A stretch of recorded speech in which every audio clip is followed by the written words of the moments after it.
स्वागत है मगध टीवी में। मैं हूं आपके साथ अंकिता। इस वक्त की अहम खबरों के आज यहाँ जो बैठक रखी गई आज़ाद समाज पार्टी की और बहुजन की, दोनों भीम आर्मी की, दोनों की बैठक की गई। इस बैठक का मुख्य उद्देश्य क्या है? देखिए, आज जो ये बैठक हुई है भीम आर्मी सह आज़ाद समाज पार्टी, चूँकि ये दो बातें आ रही है, एक संगठन है और एक राजनीतिक पार्टी है। अभी तक लोग ये जान रहे थे कि भीम आर्मी सिर्फ एक शोषित वंचितों को आवाज़ उठाने वाली संगठन है, लेकिन जब देखा गया कि शोषित वंचितों की आवाज़ तो उठाई जा रही है, लेकिन मनुवादी और पाखंडवादी लोग सदन में पहुंचकर, विधानसभा में पहुंचकर हमारे खिलाफ बहुत सारे, आप संविधान के खिलाफ काम कर रहे हैं और हमारे इस मुहिम को कानून के द्वारा छेड़छाड़ करने का प्रयास कर रहे हैं। हमारे शिक्षा को वंचित कर रहे हैं, हमारे अधिकारों को, न्यायालय को भी कहीं ना कहीं सीमित करने का प्रयास किया जा रहा है।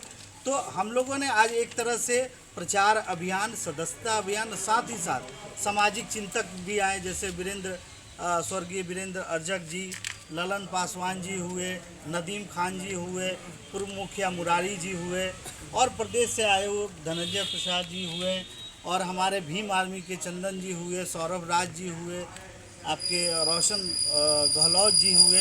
तमाम, मैं बहुत सारे लोगों का नाम नहीं ले पाऊँगा। इन लोगों ने अपनी टीम के साथ यहाँ शिरकत किया। इस गुरुआ के इस सामुदायिक भवन में आज चर्चा हुई और ये तय हुई कि हम लोगों को ना सिर्फ सामाजिक कार्य करने हैं, ना सिर्फ पाखंडवाद और मनुवाद के खिलाफ लड़ना है, बल्कि जो मनुवादी और जो पाखंडी और जो संविधान को छेड़छाड़ करने वाले लोग हैं, जो सदन में बैठे हुए हैं, उनको भी खदेड़ना है इस 2024 के चुनाव में।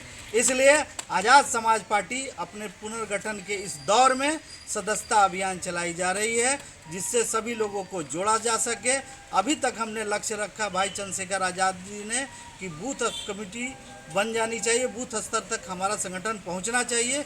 इसके लिए हम लोग 1 मिलियन 10 लाख सदस्यता 3 महीने के अंदर में पूरा करने का लक्ष्य रखा गया है, जिसके तहत मैं डॉक्टर वीरेंद्र भास्कर, प्रदेश उपाध्यक्ष सह प्रभारी सदस्य और संविधानवाद को मानने वाले और संविधान को बचाने वाले लोगों के एक जमात बनेगी और यही जमात देश पर शासन करेगा और इस देश को समतामूलक समाज की स्थापना करने में सहयोग करेगा। आप सिर्फ बात करते हैं बहुजनों की और बाकी लोगों को क्या आप छोड़ देंगे? देखिए, शोषित वंचितों, हम बहुजनों की बात करते हैं, शोषित वंचितों की बात करते हैं। सभी देशों में, दुनिया के कोई ऐसा जगह नहीं है जहाँ शोषक नहीं है और शोषित नहीं है। शोषक का हम समर्थन कर नहीं सकते, शोषित वंचितों का हम समर्थन करते हैं।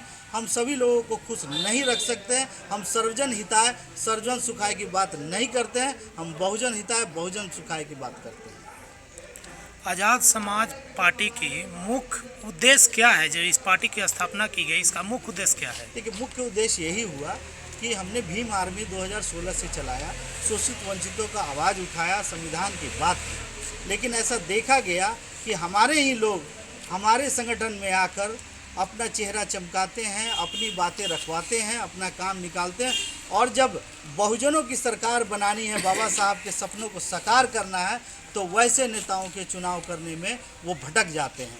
तो ये भटकाव ना हो, जैसे कि आप देख रहे होंगे आज की जो तमाम पार्टियां हैं, जो जिसको बहन मायावती जी का बहुजन समाज पार्टी, जो कभी बहुजन हिताय की बात करते थे, लेकिन आज वो सर्वजन हिताय की बात कर रही है। भाजपा के साथ, मनुवादियों के साथ मिलकर आज वो हर बात का, बुरे चीज़ों का भी समर्थन कर रही है। विकल्प नहीं है लोगों के पास कि कहाँ जाएं अपने इन विचारों को लेकर, तो एक विकल्प के रूप में पेश किया गया है आज़ाद समाज पार्टी कांसीराम साहब का विचार था कि हम बिना सदन में जाए हुए शोषित वंचितों के अधिकारों की रक्षा नहीं कर सकते। इसी उद्देश्य के लिए इस पार्टी का गठन किया गया। आज़ाद समाज पार्टी के आप किस पद पे हैं? जी, मैं प्रदेश का उपाध्यक्ष हुआ, सह प्रवक्ता, और फिलहाल में मगध और पटना प्रमंडल का सदस्यता अभियान का प्रभारी हुआ। आपका परिचय सर, नाम क्या? मेरा नाम डॉक्टर वीरेंद्र भास्कर हुआ। दिया और साहब को पापी कैसे पाया, ये जानने की जरूरत है।